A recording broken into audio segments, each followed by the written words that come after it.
Two Bodies of Water Productions basically gets its start out of a frustration at how expensive the recording industry is. The last band I was in, we spent significant time shopping around for the right studio, and all of the estimates that we had for recording costs were just way higher than we really wanted to be paying. So rather than invest the money into a studio, we decided that we were going to invest the money into all that money directly into ourselves, which included purchasing equipment for our own recording.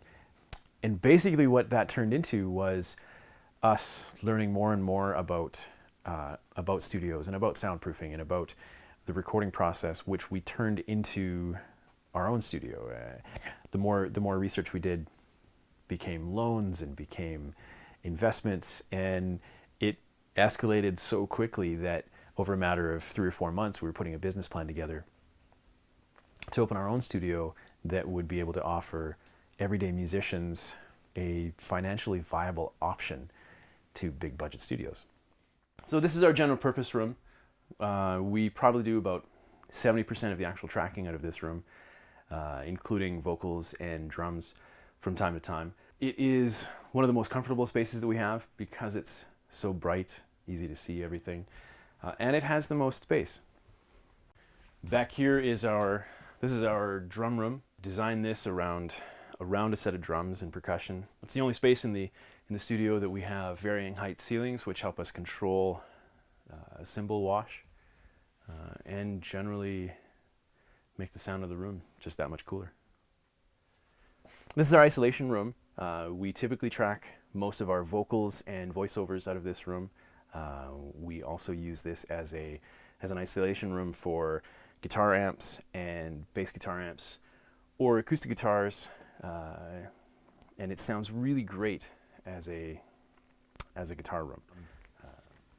I think my philosophy on recording is never say no. Anything is possible, and I think that's a big thing that sets us apart. You hear a lot of stories of guys going into studios and no, you can't do that. That's a bad idea. Well, did you even try it? Of course not. You didn't allow it to happen. And then so that's one of our key focuses around here.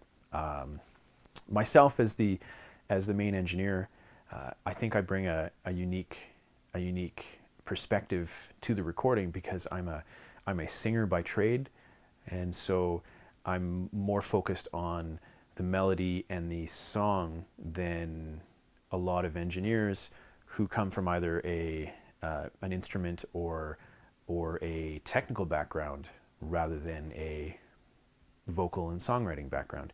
And so I think I bring more of a whole picture perspective to the recording, which more often than not leads to a better end product.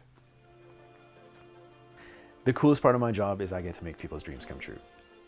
Every day I get to make someone's music come alive, and that is it really is just an awesome rush.